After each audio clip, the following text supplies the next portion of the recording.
Welcome back to just another solar podcast with Luke Beattie. That's me, and Karl Jensen. G'day, Karl. Good evening, Luke. How are you? I'm good. And today is International EV Day, Karl. Yes, it is. And no surprises. Tesla Model 3 took out the number one spot and the Y took out number two in Car's Guide EV of the Year. And what were the metrics? What are they looking at for that? All sorts of stuff. But I noticed that the Model Y got the safest car ever tested by Euro NCAP during the week. And they're putting that down to its active safety features. So forward-looking cameras, steering out of the way of a head-on collision, those sorts of things. So electric cars are also the safest cars. Were there any surprises in the list? Just that the Hyundai Kona beat the Hyundai Ioniq 5 just because of its cheaper running costs and cheaper insurance. But my sister's got one of those. She loves it.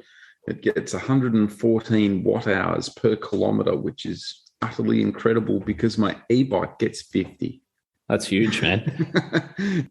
Today's guest is someone who's been in the industry longer than both of us put together and more than many, many other people in the industry, which has grown and thrived. But back when she joined the industry in 1995, I doubt it had so many thousands of people in it.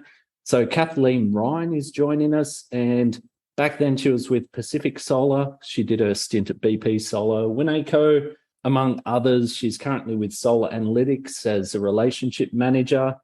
I need to take a breath. Kathleen, you're also in AWISE, Australian Women in Solar Energy, and the Solar Pioneers. You organise reunions and stuff. But first of all, welcome on the podcast, Kathleen. Oh, I'm so thrilled to be here. Thank you, gentlemen, for having me. I'm so excited. It's a pity that our viewers can't see you jumping up and down the other end there, Kathleen, waving your arms in the air. I think that's the most excited guest we've ever had. It's true.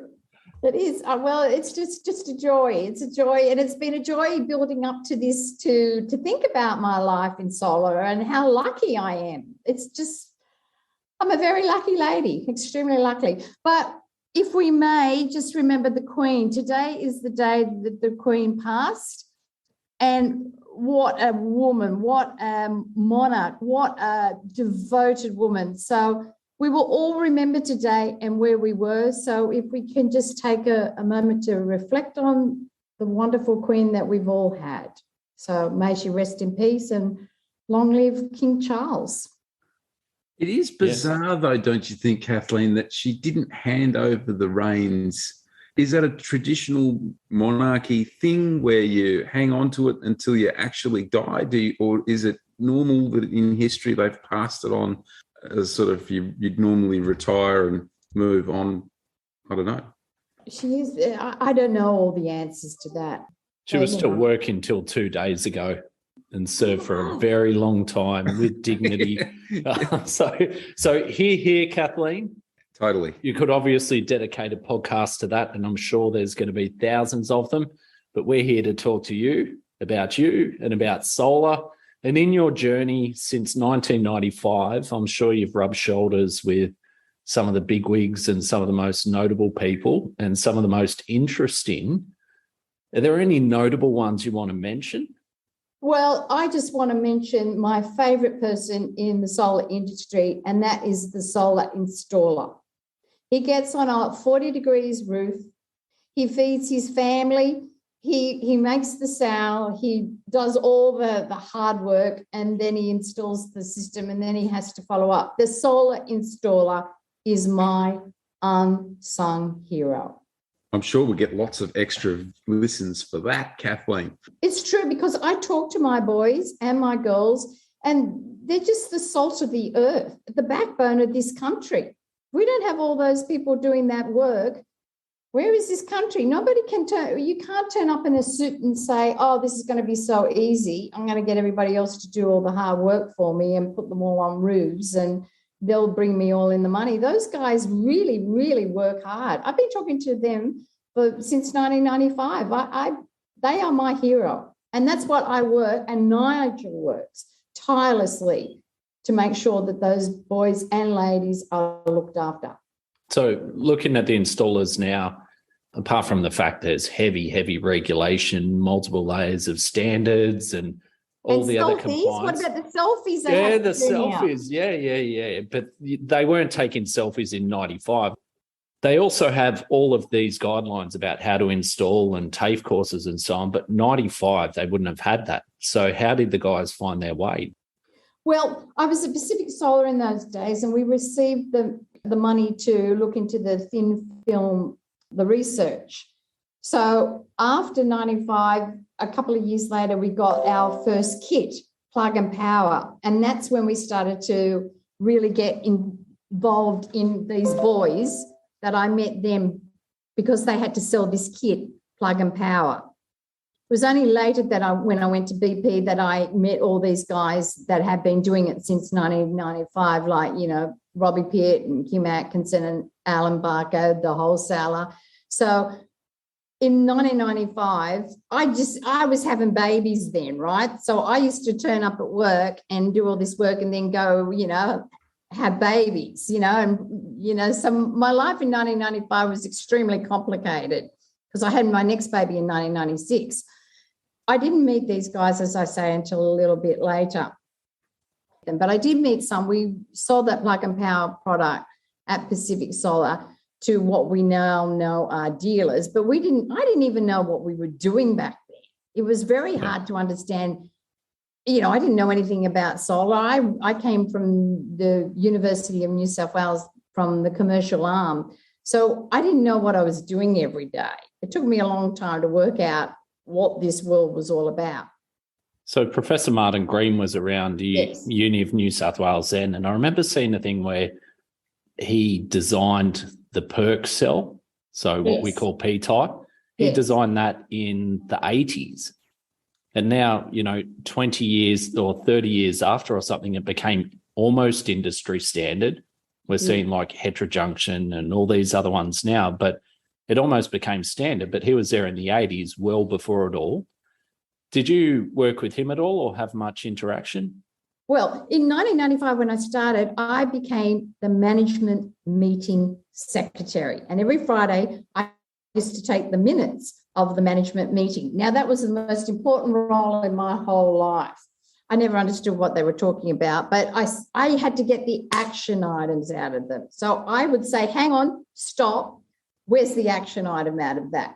And so then I'd write the minutes up, and David Hogg, the managing director, would check the minutes, and then I would get the minutes out. And in between, during the week, I would do all the other roles at Pacific Solar that needed doing because it was a startup and the company was growing. So I did all the roles that needed to be done, whatever they were, that needed administration. And then Zhenrong Shi, who was Suntech, he was the research director. And one of my jobs was to go and find out from Martin every Friday what the research highlight of the week was. Not that I ever understood what that all meant either. And then I'd run up to Zhenrong and say, quick, Martin said I needed a research highlight. What's the research highlight? It was amazing time. And the thing is, I was so busy having all these babies and trying to work my life that I didn't even know how exciting it all was, because how you just turn up at work 9 to 5 or 9 to whatever, and then run home and then look after a family. My life was very tumultuous in those days. So it's only now that I look back and I go, I wish I would have paid attention. But because I was in the administration, I could get away with just doing what I had to do. But those two gents you mentioned are two of the most influential guys in PV and solar panels globally, for what was back then was, barely megawatts. And now it's, I don't know, Karl, what's a global production capacity? How many gigawatts? I think we're over 300 gigawatts. And that number has more than doubled in the last 2 years. So the numbers are awesome. The amount of money, I've mentioned it before, it's about $500 million US for every gigawatt of production capacity that you bring on in terms of machines and plant and all the rest of it. So if we're talking increase in production capacity of 100 gigawatts in a year, then someone's chipped in $500 billion. It's enormous. Right. And you were there at ground level, Kathleen, with some of the key players globally. How does that work? I had to go home and feed my babies or have babies. Worrying about feeding the kids and bathing them and getting them to bed, getting them ready for school.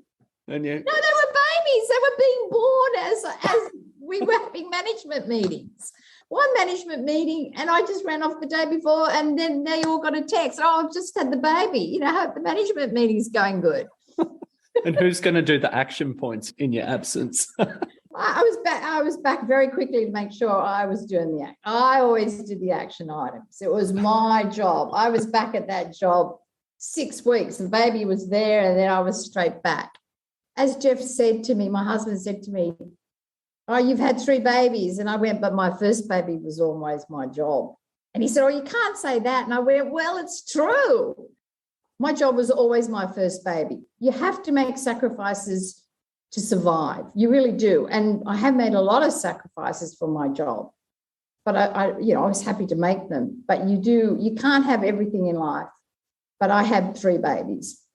It's definitely a topic of conversation on the podcast, Kathleen, how you manage the work-life balance.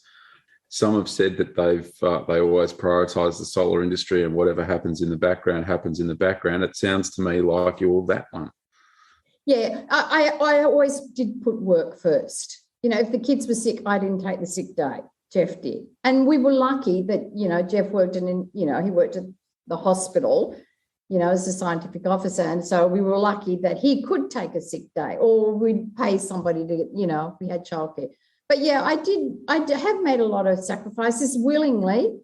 You still do. Like a lot of my friends are retired, and I couldn't think of anything worse. How could they possibly cope without me? What would Nigel do without me? Telling me. What's the main driver that's kept you in the industry, though? You must have a passion for it. Is it it's obviously technology, you don't mind, you're agnostic. So what is it that keeps you driven in the industry? Funny you should ask that. So let me tell you, I grew up in the Catholic system, right? And I had Father Lander and Sister Paula. And my whole childhood was they really talked about, all the children were taught that they had to do something in their life, right? And I look back and all those friends have become teachers and nurses and have done good things. So the vocation, it was about finding a vocation. So I went through my life, I had lots of experiences. When I found the solar industry, I found my vocation. Soon as I went, oh my God, Father Lander and Sister Paula would be so proud of me. I have found my vocation. And from that minute, it was just, I had to save the planet. I had to go to work. I had to look after all my bosses. And I've just adored 27 years of it. It was terrible when I got retrenched. That was bad. I almost died when I got retrenched. All right. Name and shame. Who was it? No. Well, the whole company got retrenched. Is this BP? BP? No, Pacific Solar. Pacific, yeah, right. Okay, what happened there? Everybody got retrenched, except the researchers like Stefan and Renata. They all went over to Germany and researched into the thin film more, and, then Suntech got involved. So when I got retrenched, that was very hard. When I got retrenched at BP, because they shut down the whole of BP, the whole wide world, I said, I'll be the first person to leave, because I just can't cope with, you put so much of yourself into your life, and when you get retrenched, that kills me. But the rest of the time is fabulous. You look at the roll call of BP, though, and you look at where those people went. I mean, there's some of the biggest key people in the industry worked at BP back in the day. Mark Trudell, Nigel, Dolores is over at... half the solar juice people came from there, the original ones. Have you ever asked Rami how he got his start in solar? That's a podcast. We've asked Rami on. We'd love to have him on. Rami's declined so far. He said not really his thing to get up and speak. He's always asked other people to. He's been the quiet achiever in the background. But there is a story that is well told by the Solar Juice team. Beautiful. But yeah, definitely an industry legend. He is. It's the one of the most beautiful stories I've ever heard. Rami, how he got into it. There's so many stories in our industry. Mark Trudell's story is great. How he started off. Everybody's story is wonderful. Nigel's story is fantastic. How he started off. Absolutely. My story is wonderful. How I started off. That's why we've got you here, Kathleen. And just to put the shout out, if there's anyone else who wants to tell their story or you know someone who does, we're not here high and above. We're just here grassroots, engaging with people like yourself. So reach out to us. You know, if you've got our personal contacts or via socials, reach out. We'd love to get you on. Kathleen, there was some talk of dancing on tables there at one point, and Luke and I have been lucky enough to have been dancing on tables in foreign countries and perhaps even in Australia in the past. What are some highlights? There's so many highlights of the solar industry. I was talking to Nigel the other day. I said, what was one of the most wonderful events in your solar career, Nigel? And we both agreed that one of the greatest times was a boat. So he came into work one morning and he said, how BP used to have these little conferences with about 100 and something people. And Nigel and Dr. Reese Morgan and Mark and lots of other staff used to train all the dealers and the distributors in the inverters and the solar modules and all the ways to do the solar. And what we used to do is Govan, wonderful Govan. Oh my God, let me shout out for Govan. So we'd ring Govan and say, we need your best dealers. And of course, Govan knew every dealer in the country. And we get all these dealers and our distributors, our 9 BP distributors, and we get them all together. And Nigel came in one day, and I remember him coming in. He said, how about we get a boat on the Sydney Harbour, and we get all our distributors and all our dealers, and we put them on this boat, and we go around the harbour, and we train them in whatever they were going to train them in. Well, that's a legendary trip. And the Springers were there. Anything with the Springers is wonderful, right? If the Springers are involved, it's the best time in your whole life. So we went on this boat all around the harbour and we had training all day, and then we'd all on the deck. And now Anthony Albanese, Nigel got Anthony Albanese there when he was just Anthony Albanese. So he was the member for Newtown. So along he came, and that was about 2.5 days of bliss. It's wonderful. Hang on a minute. Hold up a sec, Kathleen. You just said you had a party that went for 2.5 days. Did I hear that right? With the current Prime Minister. Nigel got Anthony Albanese on. So we got on at some port, a circular quay, and then he did his little talk, and then we threw him off at Balmain or somewhere. He just came on we got guest speakers on and off. Oh, it was extraordinary. Oh, there was a lot of training in that party. Not that I ever remember. Was there a couple of drinks involved, I'm sure? There was ask the Springers about the drinks and trying to get more drinks. And the captain asked, terrible. Was there dancing on tables though, Kathleen? No, I don't remember the dancing on the table. No, that was at Alice Springs and Fiona O'Loughlin. You know the comedian? Yep. Anyhow, that was a wild night. So that was Douglas. Douglas organised that. Douglas Smith, lovely Douglas Smith. He organised the Alice Springs, and we got a Kubras, and we got Fiona O'Loughlin. And it was out in the middle of I don't know where it was. Anyhow, that was a wild night. That was the dancing on the table night. But I'm very professional now. I am a very good example to all the young ladies in the industry. And also within your team, you've got some young ladies that are up and coming professionals in the industry, yes. Which is really good. So you're setting the example. Not to mention we all pull up worse as the years go on. It gets harder and harder to back it up. But coming back to that, I mean, unless you're one of the Springers, Luke.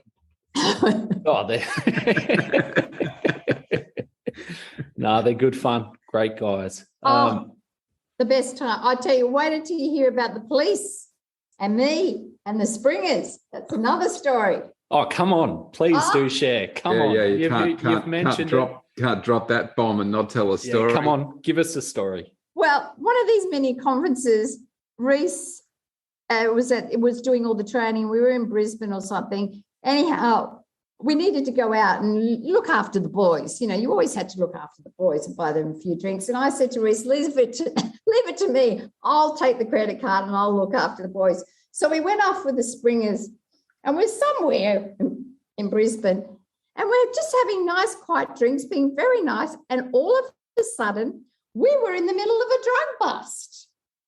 Me, in the middle of a drug bust. We had all these police come from everywhere. We were just in a nice little quiet bar. Let me guess, you're just like Wayne Carey accidentally dropping your crushed up antihistamines. I know. We didn't. No, never. Doctor prescribed you to take them nasally, but never mind. So they've come out of nowhere. We're talking tactical police swooping on the venue. No drugs involved. Honest to God, there was nothing involved. We were having quiet drinks, and then we were in the middle of it. It wasn't us. It was some other people. So I didn't know what was going on. Oh, my God. I've never been with the police. I didn't know what a policeman. Anyhow, all these police here. I said to one of the policemen, excuse me, can you tell me what's going on? And she said, I want you to go over there. And do you know what I did? I went straight over there. We were shoved off there, and then some of us went home. I think the Springers went on and to the whiskey bar. I said, hadn't you better go home? And they said, this is our town, Kathleen. This is our town. And they went off to the whiskey bar, and I got a cab home. But the funny thing about that story was the day before, I had a 10-year-old daughter or something, and she'd been naughty. And I said, if you ever do that again, you're going to be banished. You're going to be, grounded. I don't want you to ever behave. I don't know what she did. And I told Reese that night. And then the next day when I woke up, I said, oh, Reese, we've been involved with the police and the drug bust. And he said, and you told your daughter that if she ever did whatever she did, that you'd ground her, and here you are in the middle of a drug bust and all the police in Brisbane are involved. He went, how do you weigh that up, Kathleen, as being a mother? Makes for a great story, though. It was the only time I've ever been involved with the police. Coming back to your team and young professional women coming up in the industry, one of the big focuses of the industry is that we want to attract but also retain talent. Even 5-6 years ago, all the industry events were predominantly men. Yes. And now we're seeing the women come in, and we're seeing some talent come in. Yes. And you're associated with the Wires as well. Yep. And I'm just interested on your thoughts about, number one, how we can attract that talent, and number two, how can we retain the talent? Because it's very competitive out there. There's skill shortages. How can we keep the talented women in our industry? That's a very good question, Luke, a very good question. And I've got the lovely Thornton. Thornton works with me now, and she's 21. She comes to the conferences, which she loves too. And she's involved in selling to all the resellers. And she is beginning, because I have relationships with everybody, she's learning from me to have those. And so she's building up that rapport. And if it's an interesting job and there's good times, if there's fun times, like the conferences are fun, and there's something to look forward to, which we have always something to look forward to in this industry, and you pay people well and, you don't flog them to death, then, which we don't, and at Sol Analytics, nobody's ever, we have a lot of values and a lot of balance. So she's not leaving. She tells me she's not leaving, and we've got other ladies in the office, and then they're enjoying the job as well. So values, growing in your job. Thornton's growing because, I'm hopeless at a lot of things, so she has to pick it up very quickly. So offering that opportunity as well. So you're not just in your spot doing whatever role, but there's a bit of growth, opportunity, growth. Exactly. Yeah. And I've, at Winneco, I had the lovely Emily Banks. She was delightful, and she's gone into AEMO now, or one of those other agencies. So she's stayed in the industry. And of course, it goes back to Stuart Wenham. Another person we have to remember is, he got all those lovely students to go to the, PV school at the University of New South Wales. So he brought them all in as students. Actually, two of my boys at work Tom and Jonathan, they went to the university on the weekend and talked to all the young people in high school to do PV at university. That's where it probably starts, getting them to come to that, and they're two exciting guys at Solar Analytics. They're geniuses, both of them. My God. Because there's so many pathways too. I mean, university is one pathway for certain careers. There's trades for those who are, electricians and also just within a business. So people who might not necessarily have a degree or a trade, but the industry, it was legislated this week, the 43% goal for 2030. Yep. And as we've previously discussed with John Grimes from the Smart Energy Council and others, that means 3 times the current volume of PV. Yes. But we're not the only industry that's exploding that way. So we definitely have a need to bring in labour generally. Skilled labour, yes, people with degrees, people with trades, but also just people who are attracted, who are going to come into the businesses, give them pathways, even if they don't have those qualifications, and get them excited about being part of this industry. You never know, Luke. I think we might actually end up, I think the new government had a figure of 300,000 people that we want to allow to migrate to Australia. And I honestly think that we might be in a position where we might have to take climate refugees. It's pretty wild, but we talked about it a fortnight ago. And I don't know if any of our listeners have had a chance to have a look at some YouTube stuff, but the drought in Europe hasn't got any better. Hasn't got any better in the States. Certainly hasn't got any better in China. And if you have summertime temperatures, no water, no energy, people are going to move. Well, we've got an abundance of rain and water and floods at the moment. The balance is definitely out. Yeah, well, the last 2 weeks in Melbourne has been terrible. It's been raining almost every day. How's the weather been in Sydney, Kathleen? I'm up in beautiful Dungog at the moment.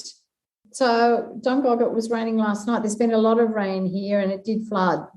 So Sydney, we've had a couple of few good weeks of sun. It's been okay lately. I can never remember. I never worry about that at all.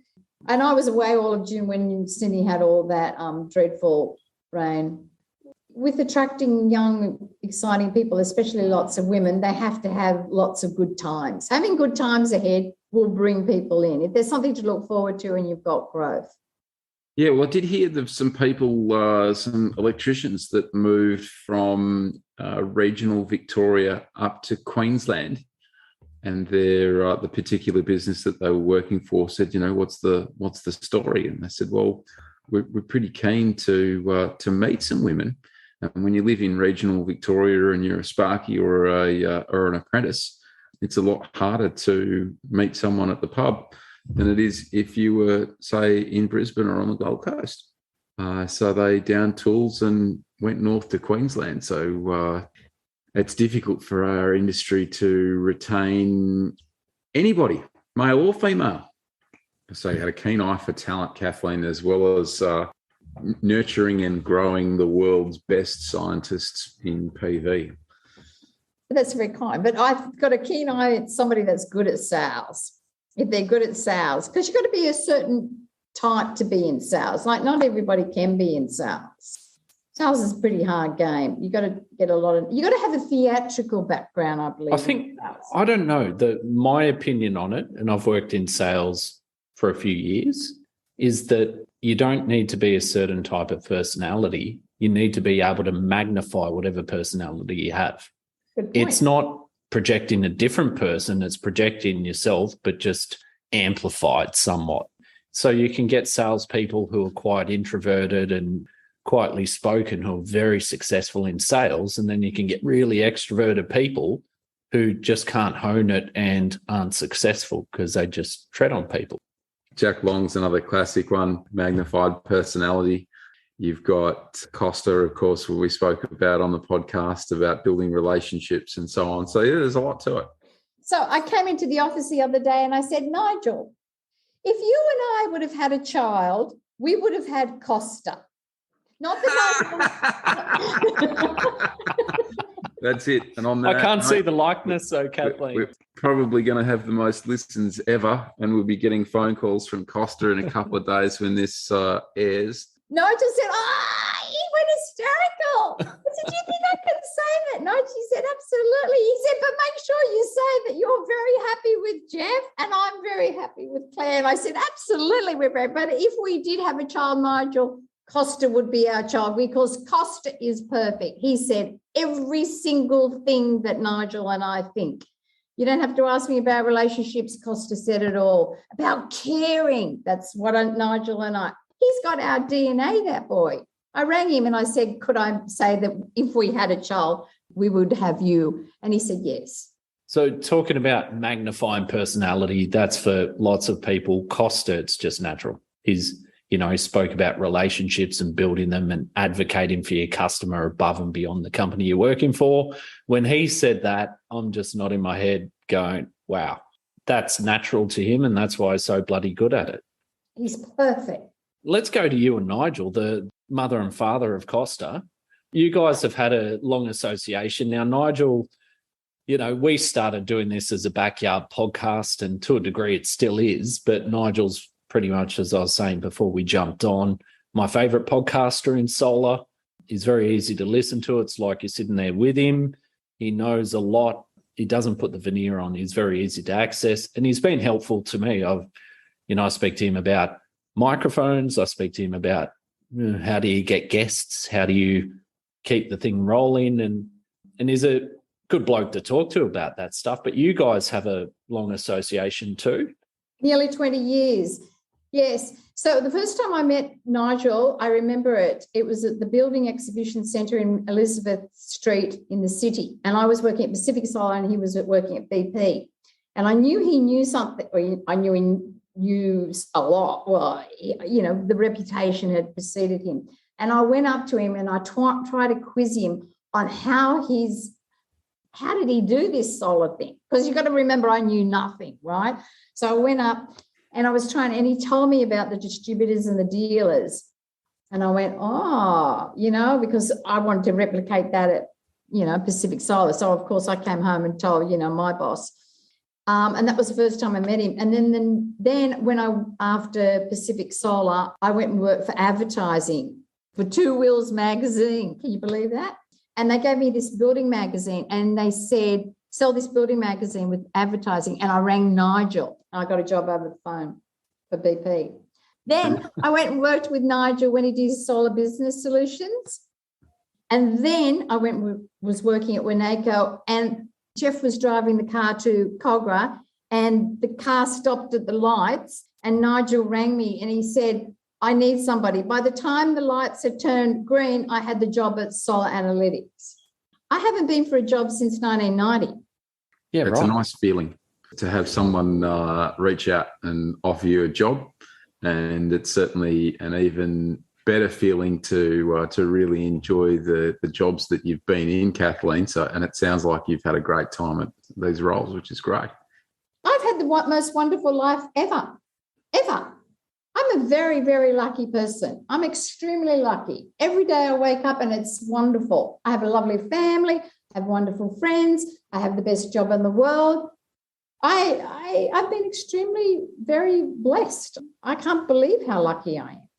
I can't believe how I'm just imagining the Springers and how they're blushing at having so much flattery come their way from our miserable podcast. Well, what about Costa?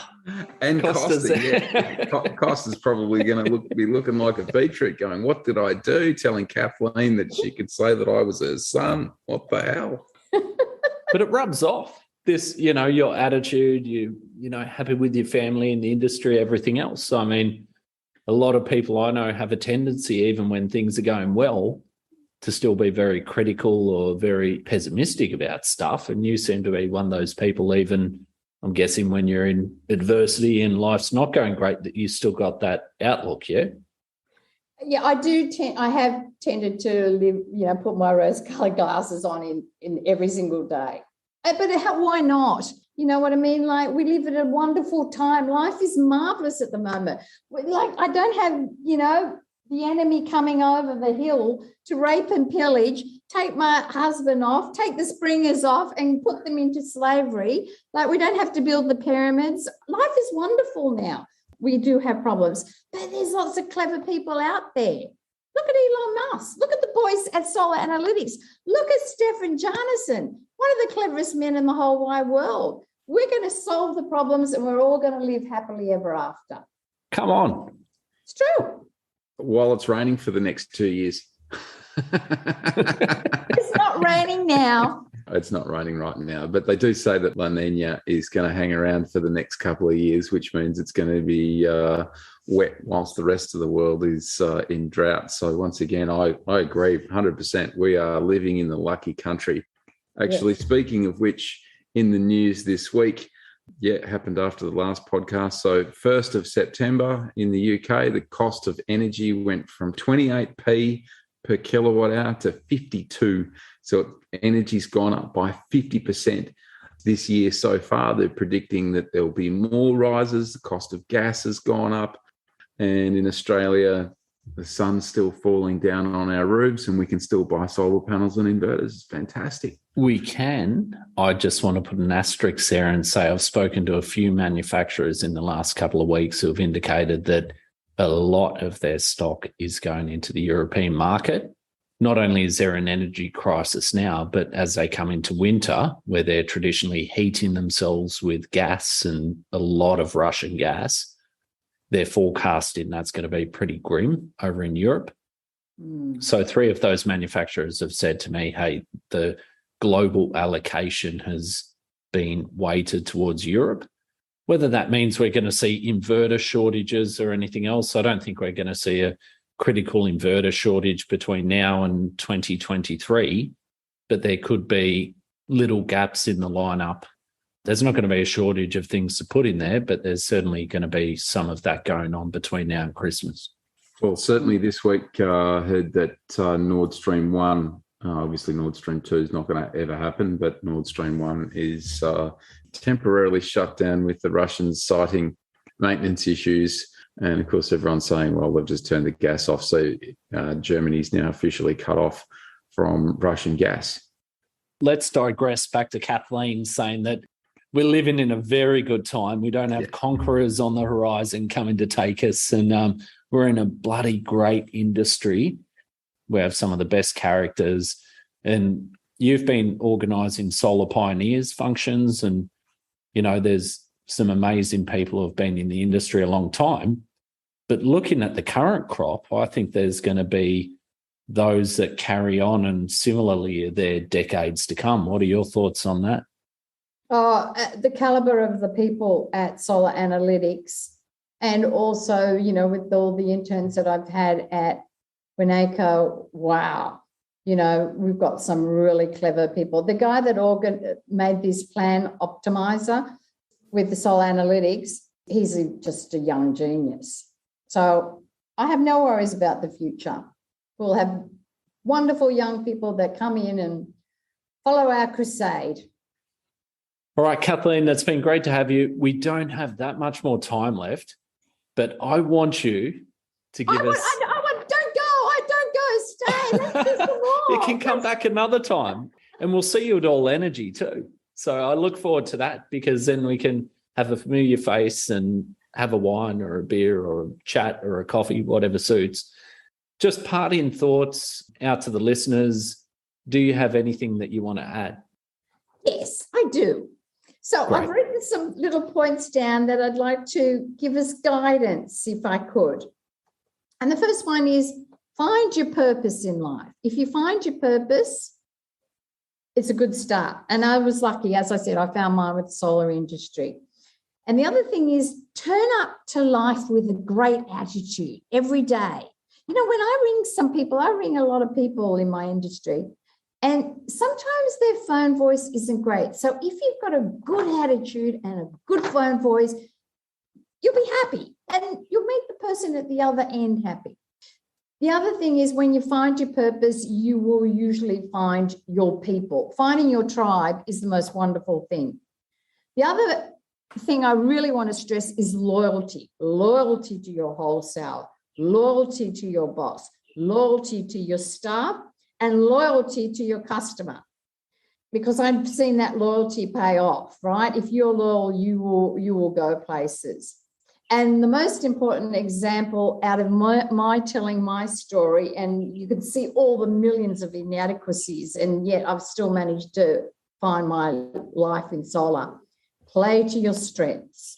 Always play to your strengths. I play to their strengths. I remember life stories. That was my strength.